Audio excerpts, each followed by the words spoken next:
Good morning, class. So today I was again continue with the chapter 2, the address. This is from the book Snapshot. Okay, this is the class 11, and the character here is Dorothy, the daughter, Mrs. S. Okay, Dorothy's mother, Mrs. S, and Mr. Miss Darling. Okay. Uh, Mrs. Darling is the third character, okay, who take away every valuable antique from Mrs. S home, okay, because there was World War going about to happen, okay, in Holland, okay. The there are three main characters.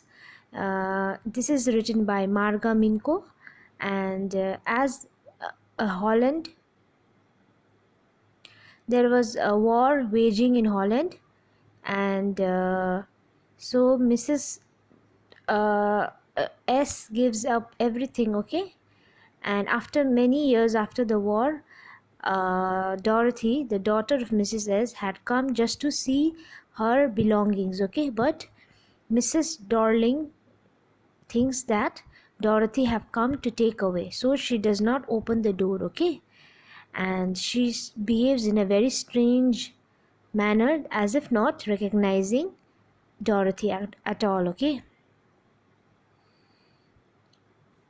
So till here I have done. Now let's continue. Have you agreed with her that she should keep everything? I asked. As if that's necessary, my mother cried. It would simply be an insult to talk like that, and think about the risk she's running each time she goes out of the door with a full suitcase or bag. So every time when Mrs. Darling used to come to visit Mrs. S, she used to bring a huge suitcase, okay, and she used to take away all the antiques. And why Mrs. S used to give away the antiques or the very expensive things? Because maybe the in the war it will get destroyed, or the soldiers will take away there. That's why she used to give to keep safe, okay. But as war was waged, and many were killed, so Mrs. S was also no more, okay, after the war. And Dorothy was only left in her family, and her house was also no more, and her prized belonging were all with Mrs. Darling. So for the last time she wanted to see her mother's possession, okay, prized possession, like silver cutleries, okay, plates, to expensive vase and all. Now this daughter Dorothy is remembering, okay, that how uh, Mrs. Darling used to come, okay, Dorling, Mrs. Darling used to come and take away full suitcase or a bag with her, okay.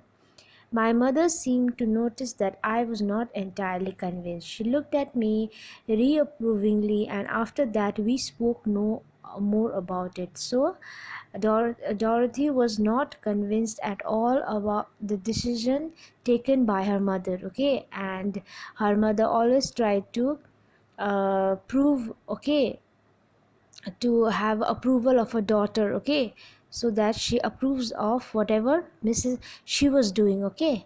Meanwhile I had arrived at now, it is now she is thinking of the past. Now comes the present situation. After meeting Mrs. Darling, now she comes back at the station. Without having paid much attention to things on the way, I was walking in a familiar place again for the first time since war. So she was walking to those familiar places, okay. But I did not want to go further than was necessary. I did not want to upset myself with the sight of streets, houses full of memories from a precious time. So it is the same place where she used to live, okay. And After the war, she had left that country, and now she had come back to just to meet Mrs. Darling. And she remembers, okay, reminiscence about those times, about those streets. In the train back, I saw Mrs. Darling in front of me again. I had the first time I met her. It was the morning after the day my mother had told me about her. I had got up late, and coming downstairs I saw my mother about to see someone out, a woman with a broad back. So she had first encountered Mrs. Darling, okay, in the afternoon, okay, when she woke up one late, okay, and when she was in a house, she came downstairs, she saw someone, woman with a broad back, okay, back means peat, okay, in Hindi. So she had a broad back, okay. "There is my daughter," said my mother. She beckoned to me. The woman nodded and picked up the suitcase under the coat rack. She wore a brown coat and a shapeless hat. So that is the fashion of late 20th century, okay. The so as it is a cold country, so she had wore that Mrs. Darling, that time when she saw Mrs. Darling, she had wore a shapeless hat and a brown coat, okay.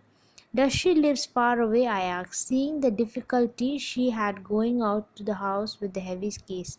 Heavy case means she was taking every valuable, expensive things from Mrs. S house, okay, and Dorothy and Mrs. S's mother and daughter, and Mrs. Darling was taking everything, so she was carrying a heavy case, okay. "In Macaroni Street," said my mother, "number 46. Remember that." So as she saw Mrs. Darling for the first time, and she was wearing a brown coat and a shapeless hat, that time she had already packed up the expensive things, okay, and it was a heavy case. And Dorothy asked, "Where does she live?" Okay, and her mother is saying, "Macaroni Street, number 46." And her mother is telling to remember that address, okay. I had remembered it, but I had waited a long time to go there. Initially, after liberation, I was absolutely not interested in all that stored stuff, and naturally I was rather afraid of it. So, as her mother told to remember, Dorothy had remembered the address, and she waited very quite a long time. At first, after the war, after the freedom, okay, after the liberation, she was not interested to go and to take back her stuff, okay. And naturally she was afraid also, okay, to go again in that country, okay, which had already suffered so much of destruction and all because of war. Afraid of being confronted with things that had belonged to a connection that no longer exists, which were hidden away in cupboard and boxes, waiting in vain until they were put back in their place again, which had endured all those years because they were things. She was also emotionally very attached to her mother's valuable things, and which was taken away by Mrs. Darling, and now she did not want to see that stuff, okay, and take also did because they had emotional connection, and that's why she did not want to see those stuffs of her mother, and which was always in the boxes, okay, and it reminded of her mother, which was no longer, okay, she already had passed away. But gradually everything became more normal again. Bread was getting to a lighter color. There was a bed you could sleep in unthreatened, a room with a view you were more used to glancing at each day. At one day I noticed I was curious about all the possessions that must still be at that address. I wanted to see, touch and remember. So after the war was over, Dorothy had actually left the country, and also that her house was no longer her house was destroyed by the war, okay. Now she was living in a small rented apartment, which was not fancy like her house, okay. And she did not had wealth like she used to have, okay.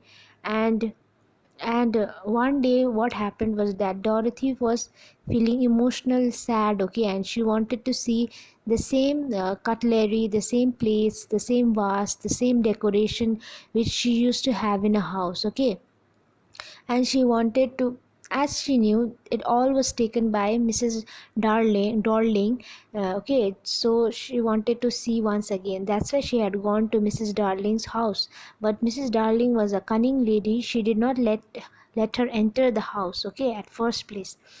So that was the setback for her. But she did not come to take back her possessions, okay, the valuables. She just wanted to touch and feel that, okay, so that whatever memory she had with that connection with her mother, she could still remember and still feel the love of her mother, okay. After my first visit in vain to Mrs. Darling's house, I decided to try a second time. Now a girl of about 15 opened the door to me. I asked her if her mother was at home. So after the first visit, as Mrs. Darling did not let her enter the house, and did not, and second of all, she tried hard to not to recognize her, okay, and only by the cardigan she was wearing and the button, faded button, okay, which was in the cardigan, Dorothy remembered that this must be Mrs. Darling, okay. And as she was a cunning lady, she did not let her enter the home. As the first starting of the chapter we see, now she try second time, okay. Now a girl age 15 opens the door, okay, and Dorothy asks her if her mother was at home. No, she said, my mother doing an errand. No matter, I said, I will wait for her. So she went. She tells her that she will be waiting. I followed the girl, so she now enters the home, okay, and she enters now. She sees an old-fashioned iron Hanukkah candle holder, okay, hung next to a mirror. We never used it because it was much more cumbersome than a single candlestick. So the girl is explaining to Dorothy that how an old-fashioned rod Hanukkah candle holder is there, but because it was next to the mirror and they never used because it was too much candlesticks. Okay, so multiple candlestick. Find out this cumbersome. Okay, find the meaning of that. You can underline it as well. Old-fashioned iron Hanukkah. Okay. Won't you sit down? Asked the girl. She held open door of the living room. I went inside past her. I stopped horrified. I was in a room I knew I did not know. I found myself in midst of things I did not want to see again, but which oppressed me to strange atmosphere. Oppressed means to dominate, okay. So now she went to the living room, means that is a sitting room, okay. Now she saw things which took her years to even see, okay. That was all her mother's belonging, okay. The vase, the cutlery, the candle, Hanukkah, okay, all everything, and it was kind of a very dominant atmosphere, okay. Or because of the tasteless was everything was arranged, because of the ugly furniture or a muggy smell that hung there, I do not know. So now Dorothy is saying that Mrs. Darling does not have a sense of arranging things, okay.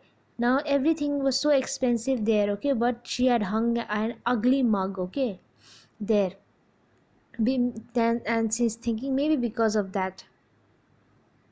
The girl moved a chair. I sat down and started at the woolen tablecloth. I rubbed it. My finger grew warm from rubbing. So there was a woolen tablecloth, okay. Tablecloth means which you spread in a table, okay. The cloth which is made of wool, okay, which is spread, and she remembered it, okay. Somewhere on the edge there should be a burn mark that had never been repaired. My mother will be back soon, said the girl. I have already made tea for her. Will you have a cup? So that woolen tablecloth was Dorothy's mother, okay? And she remembered that in the edge, okay, at the end of the cloth there was a burnt mark, okay? And she's feeling that tablecloth. And the girl is telling, I have made tea for my mother. Will you have a cup? Okay, she's asking Dorothy, will you have a cup of tea? Says, thank you. I looked up. The girl put up cup ready on the tea table. She had a broad back, just like her mother. She poured tea from a white pot. All it had was a gold border on the lid. I remember she opened a box and took some spoon out.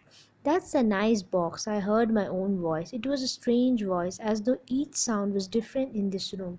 So now she's remembering everything, okay? Now how the girl is just exactly like her mother, Miss Darling, okay? She also have a broad back, and how the girl is taking out every this one, okay?